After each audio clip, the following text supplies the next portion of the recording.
Ora então, muito bom dia. Para a nossa primeira sessão do Interiorizar, temos então Luís Rocha Graça, que é gestor de formação e gestor do Departamento de Ensino à Distância do Instituto CRIAP, e estamos aqui para falar precisamente disso, do ensino à distância. Antes de mais, obrigado, Luís, por ter É um aceitado este prazer, é um convite. prazer. A minha primeira pergunta ia no sentido de um sonho. Será possível no futuro tirarmos uma licenciatura, um mestrado ou alguma especialização sem sair de uma aldeia do interior do país? Sim, Sérgio, de facto, eu posso lhe dizer que esse sonho até já é possível. Nós temos já uma instituição pública, penso eu, com alguns apoios privados, que já faz esse tipo de situação, que é a Universidade Aberta. A Universidade Aberta já permite fazer licenciaturas à distância e através dos sistemas de formação à distância. Há também já condições no interior do país que permitem efetivamente já ter melhores acessos à internet. Eu posso lhe dar já, e isto foi algo até muito interessante que aconteceu comigo próprio, durante o verão eu escolhi fazer férias no interior do país e constatei que em vários locais, aldeias mesmo muito pequenas, é possível já ter internet gratuita, Wi-Fi, disponível em alguns dos locais mais, digamos, mais centrais da própria aldeia. Ou seja, isto permite qualquer pessoa que tenha um computador, que tenha um tablet ou um telemóvel, a partir daí já facilmente abrir uma sala de Zoom, entrar numa plataforma como o Moodle ou outro tipo de sistema de gestão da aprendizagem e facilmente executar uma formação, pode ser uma formação básica como uma formação superior, sem dúvida alguma, isso já é possível fazer. No entanto, ainda se tem sentido um bocadinho a resistência dos estabelecimentos de ensino tradicionais em adaptar este modelo de ensino à distância. Aliás, agora na Verdade. pandemia vivemos um momento em que isso foi quase obrigatório, mas assim que possível voltaram ao ensino presencial. Não Exatamente. adotaram aquilo que o avanço já tinham feito. Como é que se pode, Claro. digamos assim, instaurar o ensino à Ora distância? bem, em primeiro lugar, há aqui temos de pensar isto em dois ou três pontos essenciais. Em primeiro lugar, tem a ver com o facto das pessoas e dessas instituições, são instituições sempre que demoram bastante tempo a conseguirem adaptar-se a novas circunstâncias. As universidades só efetivamente entraram no ensino à distância e entraram a sério este ano porque não tinham outra alternativa. E, de facto, isso obrigou a que eles se adaptassem. Até porquê? Porque os professores, o próprio corpo, digamos, de colaboradores dessas instituições, são raros aqueles que efetivamente tiveram já algum tipo de preparação para fazer ensino à distância. Aliás, não existe no currículo de professores, ou até mesmo diria até de formadores agora já há, mas sobretudo dos professores universitários e dos professores do ensino oficial, não existe nada que tivesse a ver com a preparação para o ensino à distância. Isto por um lado. Por outro lado, havia sempre muita desconfiança pelo ensino à distância. E porquê? Porque como o ensino à distância teve muitos anos sem ser regulamentado, sem haver regras precisas que definissem exatamente como é que este deveria de ser feito, nós tínhamos várias instituições, várias empresas a trabalhar o ensino à distância de uma forma em que poderiam fazer exatamente tudo aquilo que quisessem, cursos com muita qualidade e cursos com muito má qualidade.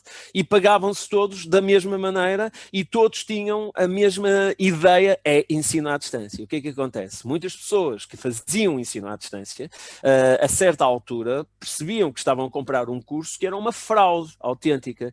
E isto independentemente de haver players aqui no meio neste mercado que estavam a fazer as coisas bem e como deviam de ser, mas apanhavam, entre aspas, por tabela, pelo facto de outros não estarem a fazer bem. ou seja, isto criou aqui um efeito de negatividade perante a imagem do ensino à distância, o que foi algo que, digo-lhe, tem sido das minhas maiores lutas, porque eu, como gestor do ensino à distância do CRIAP, e tive ainda por cima de implementar todo o sistema, essa foi só uma das partes que foi necessário fazer. Depois, a parte maior, a parte mais importante, era formar os professores para o ensino à distância, e que foi a parte mais difícil, foi quebrar a ideia que eles tinham de que o ensino era impessoal, que não tinha qualidade, que seria quase que um filho menor do ensino e da formação, e quando nós já tínhamos avançado ao ponto de fazermos a videoconferência com a qualidade que temos atualmente, de ter a interação e de estabelecermos laços afetivos e diretos com os nossos formandos por esta via, e utilizando ferramentas que até criavam em algumas situações maior dinamismo do que o próprio ensino presencial em certas situações. Portanto, diria que neste momento o ensino superior está efetivamente a tentar ultrapassar esta situação por via do ensino à distância, e eles mal tenham a possibilidade de voltar atrás, vão voltar, mas há uma coisa que é essencial, é que eles ficaram com a ideia que, havendo a necessidade de, imaginem, alunos que faltam por via de estarem doentes, ou até mesmo professores que não tenham a possibilidade de dar aula presencial, podem fazer utilizando os sistemas à distância, e aí já demos um passo. E aí já fizemos ver às pessoas que efetivamente já conseguimos seguir e ter um sistema de qualidade que permite. Mas obviamente é necessário ainda um grande trabalho para formar as pessoas para esta situação, que é algo que vamos ter alguns meses, diria até anos, para que se consiga ter isso a sério e bem esquematizado, sem dúvida alguma. O que é que se poderia ganhar para além de poder tirar um curso superior ou uma especialização à distância, para além desse desvínculo, digamos assim, a uma localização? Uhum. Que outras vantagens é que se podem ganhar com o ensino à distância? Olha, o ensino à distância para mim, claro, para além de toda a questão do conforto que permite, que é, por exemplo, estamos num dia de chuva, frio, em alguns sítios com neve, inclusivamente, não há necessidade das pessoas saírem de suas casas e irem ter a sua formação. Deslocarem-se, gastarem dinheiro em gasóleo, gasolina, em alimentação, o que quer que seja. E nesse aspecto o ensino à distância é fantástico, porque as pessoas acabam a formação, estão logo no meio da sua família, estão logo dentro do seu, digamos, diria, da sua casa, onde tem todo o conforto. Pronto. A segunda situação que eu acho que o ensino à distância também é fantástico tem a ver com o facto de, dentro da mesma turma, nós podermos ter realidades completamente distintas, trazidas pelos próprios formandos. O que é que eu quero dizer com isto? Vamos imaginar um curso que tenha a ver, por exemplo, com, sei lá, violência doméstica. Com um curso em que temos formandos que tenham acesso às realidades da sua zona, há uma partilha muito mais rica do que se tivéssemos o mesmo curso instalado ou instituído numa região em concreto. Por exemplo, se eu fizesse este curso aqui na cidade do Porto, nós iríamos abordar sobretudo a realidade da cidade do Porto. Com um curso feito à distância, nós abordamos a realidade de Trás-os-Montes e Alto Douro, a realidade do Algarve, a realidade dos Açores, a realidade da Madeira, de Lisboa e do Porto e de Castelo Branco e por aí fora.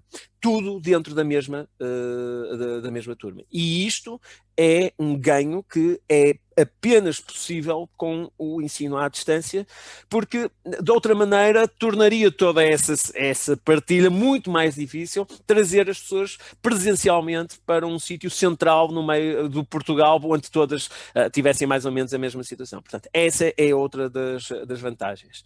Mais vantagens.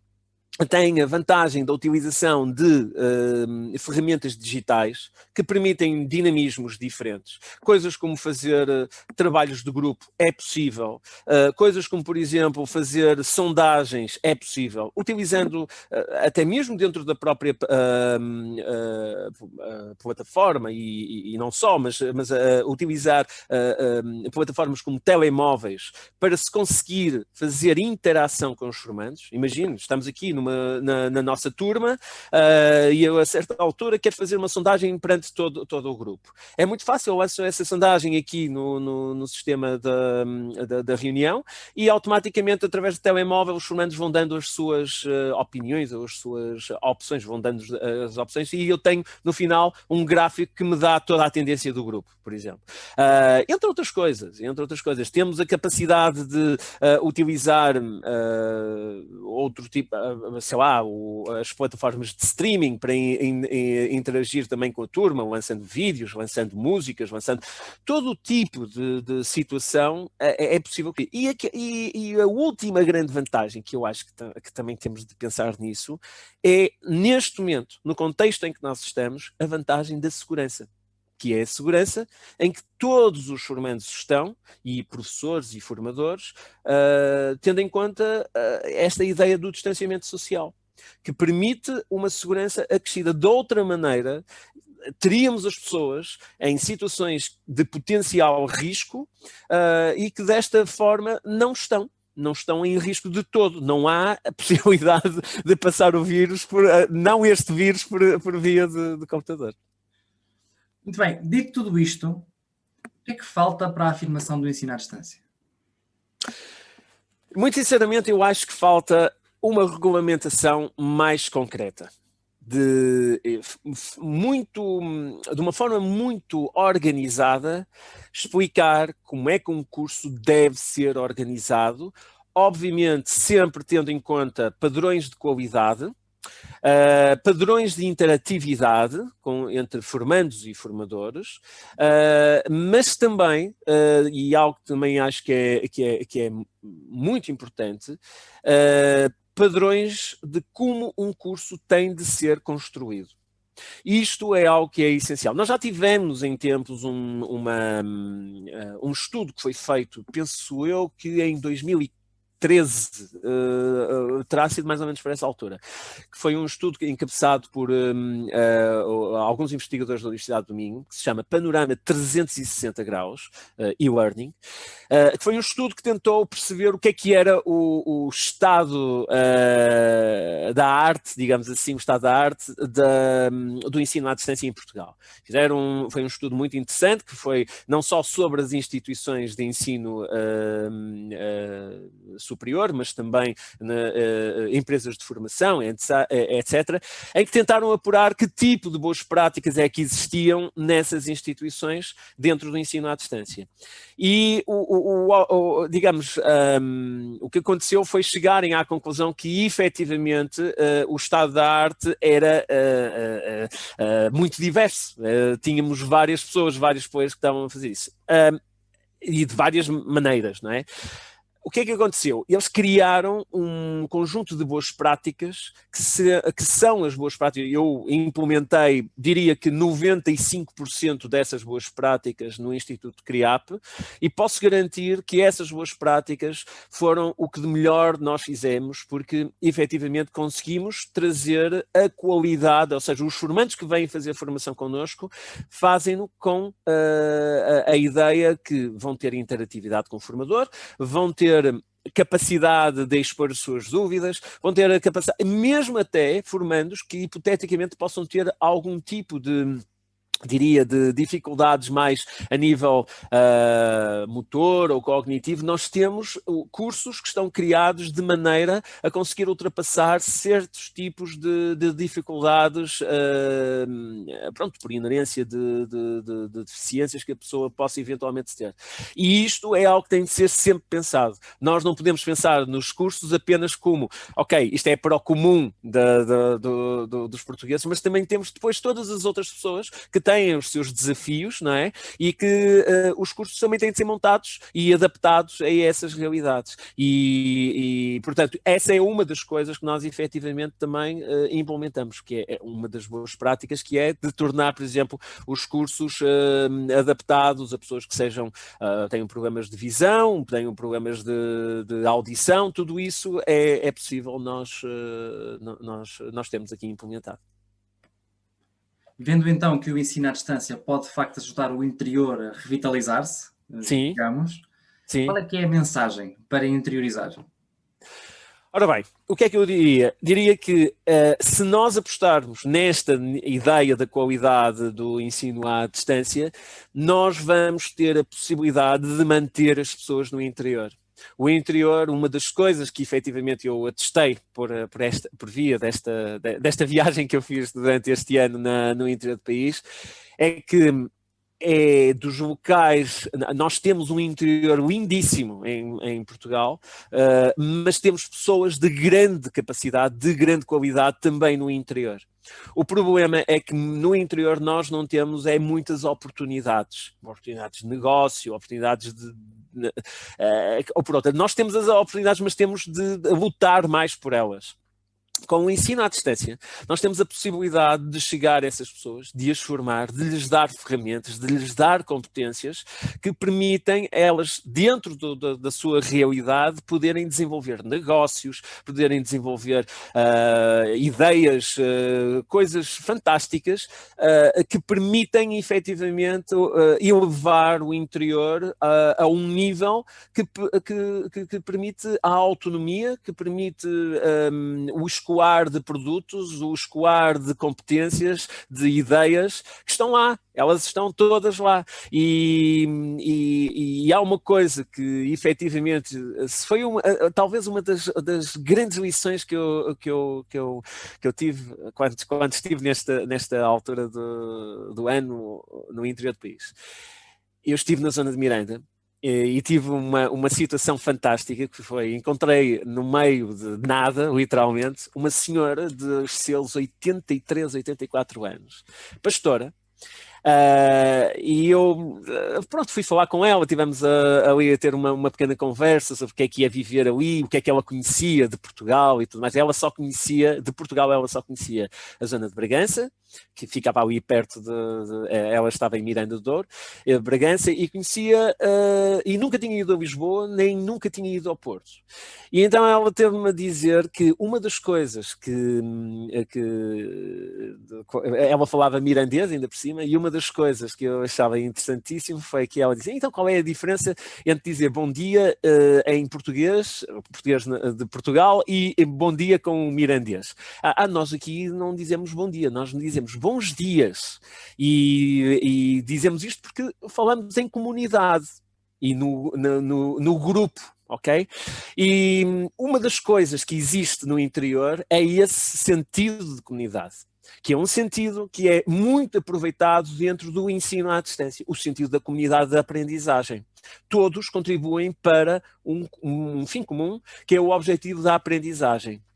Ora, se nós tivermos a possibilidade de termos esta ideia da comunidade, da aprendizagem em grupo instituída no ensino à distância e tendo em conta o atingir o interior do país, nós vamos estar completamente alinhados com as pessoas dessa parte que funcionam em comunidade e a trocarem as suas ideias, as suas experiências, a trocar. E muitas das vezes há ideias que estão no Porto que podem fazer todo sentido no interior do país e vice-versa. Portanto, há toda esta comunicação que pode acontecer. E o ensino à distância, posso garantir, é a autoestrada que se deveria de construir constantemente para o interior do país, para ajudar as pessoas que lá estão e que lá devem ficar e que lá devem desenvolver o interior, sem dúvida alguma. Obrigado, Luís. Acho que é uma boa mensagem para terminar esta conversa. Muito obrigado, mais uma vez. É um prazer, é um prazer. Obrigado.